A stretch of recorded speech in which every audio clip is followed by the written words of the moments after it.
ఉండేవి. ఈరోజు జస్టిస్ సుదర్శన్ రెడ్డి గారిని మన ప్రాంతం నుంచి ఉపరాష్ట్రపతిగా ఎన్నికల్లో పెట్టడం అంటే ప్రజాస్వామ్యాన్ని పరిరక్షించడానికి ఈ రాజ్యాంగాన్ని రద్దు చేయాలనుకునే పక్షాలు ఒకవైపు ఈ రాజ్యాంగాన్ని పరిరక్షించి ప్రజలకు ఉపయోగపడే విధంగా దీన్ని మరింత బలోపేతం చేయాలన్న ఆలోచన ఇంకొక వైపు. ఇలాంటి సందర్భంలో సురవరం సుధాకర్ రెడ్డి గారు లాంటి వ్యక్తులు అవసరం.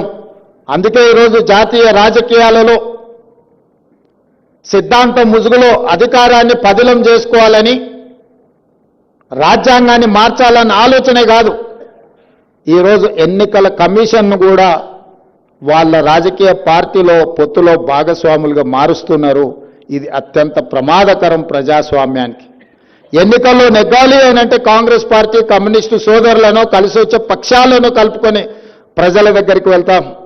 ఎన్నికల ముందు శ్రేణులను కదిలించే ముందు మా అనుబంధ విభాగాలను ముందలో పెడతాం. అది మహిళా కాంగ్రెస్ కావచ్చు, లేకపోతే యువజన కాంగ్రెస్ కావచ్చు, విద్యార్థి కాంగ్రెస్ కావచ్చు. కానీ ఈనాడు అధికారంలో ఉన్న పెద్దలు ఎన్నికలు వస్తున్నాయంటే మొట్టమొదట వాళ్ళ అనుబంధ విభాగాలైన ఈడీ, ఇన్కమ్ ట్యాక్స్, సిబిఐలను పంపిస్తారు. ఉన్న వాళ్ళని అందరినీ కూడా అష్టదిగ్బంధం చేయండి అని. ఆ తర్వాత ఎలక్షన్ కమిషన్ను పంపిస్తారు. వాళ్ళకు వ్యతిరేకంగా వేసే ఓట్లను తొలగించమని. ఇది అత్యంత ప్రమాదకరమైన పరిస్థితి. దేశ రాజకీయాలు ఈరోజు కొనసాగుతున్నాయి. అందుకే రాహుల్ గాంధీ గారు బీహార్లో ఓట్ చోర్ గద్దె చోడ్ అని ఈరోజు ఒక స్లోగన్ తీసుకొని బీహార్లో వారు పాదయాత్ర ప్రజల దగ్గరికి వెళ్ళారు.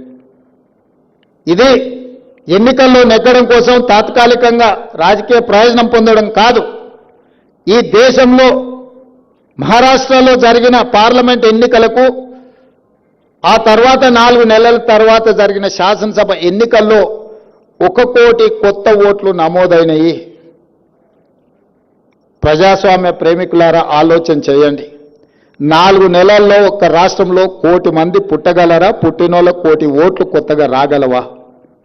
కానీ మోడీ గారి ప్రభుత్వంలో ఇది సాధ్యమైంది. ఆ 1 కోటి ఓట్లే మహారాష్ట్రలో రాష్ట్ర ప్రభుత్వాన్ని ఏర్పరచగలిగినాయి, ప్రజాస్వామ్యాన్ని పరిరహసించగలిగినాయి. అలాంటి విపరీతమైన పోకడలే ఈరోజు బీహార్లో జరుగుతున్నాయి. పార్లమెంట్ ఎన్నికల తర్వాత ఈరోజు 65 లక్షల ఓట్లు తొలగించబడ్డాయి బీహార్లో. ఓట్లు తొలగించడంతోనే ఆగదది. రేషన్ కార్డులు తొలగించడం జరగవచ్చు, లేదా వాళ్లకు అందే సంక్షేమ పథకాలు తొలగిపోవచ్చు, లేదా వాళ్ళ ఆస్తులను కూడా కొల్లగొట్టవచ్చు. ఇలాంటి విపత్కరమైన పరిస్థితుల్లో విపక్షాలన్నీ ఏకం కావాలి, ఏకతాటిపై నడవాలి. ఈరోజు జాతీయ రాజకీయాలలో కాంగ్రెస్ కమ్యూనిస్టులే కాదు, ప్రజాస్వామ్యాన్ని పరిరక్షించాలనుకున్న ప్రతి వాళ్ళు కదలాలి. మాకేం నష్టం లేదు, మాకేం కష్టం రాదు అని మౌనంగా ఉంటే ఈ ప్రజాస్వామ్యానికే ప్రమాదం ఏర్పడే పరిస్థితులు ఈ దేశంలో ఉన్నాయి. ఈ విపరీతమైన పోకడలు మన దేశానికి మంచిది కాదు. 75 సంవత్సరాలు పూర్తి చేసుకున్న ఈ ప్రజాస్వామిక దేశంలో ప్రజల యొక్క ప్రాథమిక హక్కు అయిన ఓటునే తొలగించే ప్రమాదకరమైన పరిస్థితులు వస్తున్నాయంటే మనందరం కూడా ఆలోచన చెయ్యాలి, చర్చించాలి. మనం ఎవరము మాట్లాడడం లేదు, మనం ఎవరము చైతన్యపరిచే ఆలోచన చేయడం లేదు. చేసినా పూర్తి స్థాయిలో మనం దాని పట్ల కార్యాచరణ సిద్ధం చేసుకోవడం లేదు. అందుకే ఈ వేదిక మీద నుంచి సురవరం సుధాకర్ రెడ్డి గారి సంస్మరణ సభ వేదిక మీద వారు నమ్మిన సిద్ధాంతం ప్రజాస్వామ్యం, వారు నమ్మిన సిద్ధాంతం డాక్టర్ బాబాసాహెబ్ అంబేద్కర్ గారు అందించిన రాజ్యాంగాన్ని ట్రూ స్పిరిట్తో అమలు చేయాలి అని వారి ఆలోచన. మరి వారికి మనం అర్పించే ఘనమైన నివాళి వారు పాటించిన సిద్ధాంతాన్ని ఈరోజు మనం కొనసాగించాలి.